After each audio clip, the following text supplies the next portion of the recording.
آج ہم ایمان کو درپیش ایک ایسے چیلنج پر بات کریں گے جو اکثر نظر نہیں آتا لیکن بہت گہرا اور خاموش ہوتا ہے۔ کبھی سوچا ہے کہ اگر کسی کے ایمان کے لیے سب سے بڑا خطرہ کوئی ایک بڑا گناہ نہ ہو بلکہ کچھ اور ہو؟ بلکہ اللہ کو آہستہ آہستہ بھول جانا۔ یہ کوئی راتوں رات ہونے والا کام نہیں ہے، نہ ہی یہ کسی ایک لمحے میں ہوتا ہے، نہیں، یہ تو بہت دھیرے دھیرے ہوتا ہے۔ زندگی کی بھاگ دوڑ میں خلفشار، ٹینشن، تکلیفیں، ہر کام میں تاخیر، روز کا وہی روٹین، اور سب سے بڑھ کر اس دنیا کی کشش میں انسان کھو جاتا ہے۔ ہاں، نماز کبھی کبھی ہو جاتی ہے، یقین بھی دل میں کہیں نہ کہیں موجود ہے، لیکن وہ دل کی کیفیت وہ پہلے جیسی نہیں رہتی۔ اور اسی طرح بہت سے لوگ خاموشی سے اللہ سے اپنی قربت کھو دیتے ہیں۔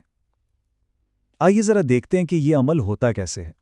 یہ روزمرہ کی ہی چیزیں ہیں، جیسے خلفشار، تناؤ، تکلیف، کاموں میں تاخیر، ایک جیسا ماحول اور یہ دنیا، یہ سب مل کر انسان کو اللہ کی یاد سے غافل کر دیتی ہیں، اور دل میں وہ پہلے والی بات نہیں رہتی، وہ تعلق محسوس نہیں ہوتا۔ اور یہ اس لیے نہیں ہوتا کہ کوئی حق سے نفرت کرنے لگتا ہے، بالکل نہیں، بلکہ اس لیے کہ وہ اسے یاد کرنا ہی چھوڑ دیتا ہے۔ لیکن یہ سمجھنا بہت ضروری ہے کہ یہ انسانی دل کی حقیقت ہے، اس میں اتار چڑھاؤ تو آتا ہی ہے۔ دل کی حالت بدلتی رہتی ہے، کبھی یہ کمزور ہوتا ہے، کبھی تھک جاتا ہے۔ ایک دن انسان کو لگتا ہے کہ اس کا دل ایمان سے بھرا ہوا ہے، تو اگلے ہی دن وہ خالی، منتشر اور بوجھل محسوس ہوتا ہے۔ اور اس کا ہرگز یہ مطلب نہیں کہ وہ کوئی برا انسان بن گیا ہے، اس کا بس یہ مطلب ہے کہ وہ ایک انسان ہے۔ یہ زندگی کبھی بھی آسان نہیں بنائی گئی تھی، یہ تو ہمیشہ سے ایک امتحان گاہ تھی، صبر کا، خلوص کا، توکل کا امتحان، اور اس صلاحیت کا امتحان کہ انسان بار بار اور بار بار اللہ کی طرف لوٹ کر آئے۔ لیکن سوال یہ ہے کہ انسان آخر بھولتا کیوں ہے؟ اس کی جڑ ہماری اپنی فطرت میں ہے۔ نبی اکرم صلی اللہ علیہ وسلم نے فرمایا کہ مومن آزمائشوں کے لیے پیدا کیا گیا ہے، وہ بھول جاتا ہے اور پھر توبہ کرتا ہے، یعنی لوٹتا ہے۔ تو یہ بھیکنا اور پھر واپس آنا ہماری فطرت کا ہی ایک حصہ ہے۔ اور جب اللہ کی یاد کمزور پڑتی ہے نا، تو دنیا کا شور بہت اونچا ہو جاتا ہے، اچانک کامیابی ہی سب کچھ لگنے لگتی ہے، لوگوں کی رائے سب کچھ بن جاتی ہے، تکلیف اور خوف ہر چیز پر حاوی ہو جاتے ہیں، اور اللہ دور محسوس ہونے لگتا ہے۔ اس لیے نہیں کہ اس نے چھوڑ دیا، بلکہ اس لیے کہ ہمارا دل ہر دوسری چیز میں مصروف ہو گیا۔ اور یہی وجہ ہے کہ توبہ صرف بدترین لوگوں کے لیے نہیں ہے، توبہ تو ہر مومن کے لیے ہے۔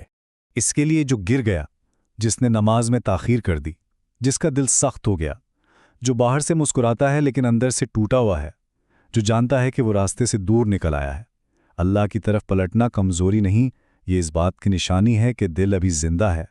اور واپسی کے لیے ہمیشہ کسی بہت بڑے کام کی ضرورت نہیں ہوتی، کبھی کبھی یہ سفر صرف ایک سچے دل سے کہے گئے استغفر اللہ سے شروع ہوتا ہے، ایک مخلص سجدے سے، تہجد میں بہنے والے ندامت کے ایک آنسو سے، یا قرآن کی اس ایک آیت سے جو دل کو ہلا کر رکھ دے، یا بس اس ایک لمحے سے جب کوئی کہے یا اللہ میں تھک گیا ہوں لیکن میں تجھ سے دور نہیں رہنا چاہتا۔ وہی ایک لمحہ سب کچھ بدل سکتا ہے، کیونکہ اللہ کو کاملیت نہیں چاہیے، اسے خلوص چاہیے۔ وہ صرف کوشش دیکھنا چاہتا ہے، وہ چاہتا ہے کہ یہ دل بار بار اسی کی طرف پلٹتا رہے۔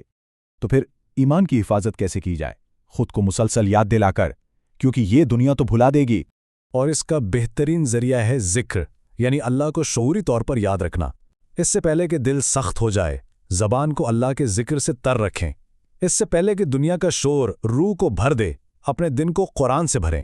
جب ایک صحابی نے عرض کیا کہ اسلام کے احکامات بہت زیادہ ہیں، تو آپ صلی اللہ علیہ وآلہ وسلم نے یہی سادہ مگر گہری نصیحت فرمائی کہ اپنی زبان کو اللہ کے ذکر سے تر رکھو۔ عبادت کرنے کے لیے روحانیت محسوس کرنے کا انتظار مت کریں، عبادت کرتے رہیں یہاں تک کہ روح خود دوبارہ بیدار ہو جائے۔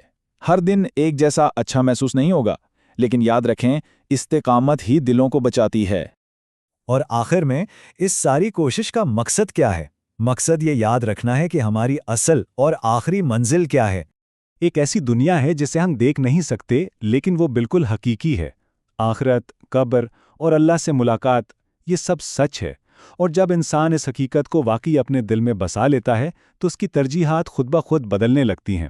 یہ دنیا عارضی لگنے لگتی ہے، اس کے خلف شار کی طاقت کم ہو جاتی ہے اور اس کی تکلیفیں سہنا آسان ہو جاتا ہے، کیونکہ تب یہ احساس ہوتا ہے کہ یہ زندگی آخری منزل نہیں، یہ تو صرف ایک امتحان ہے، اور ہر امتحان کا ایک نہ ایک دن اختتام ہوتا ہے۔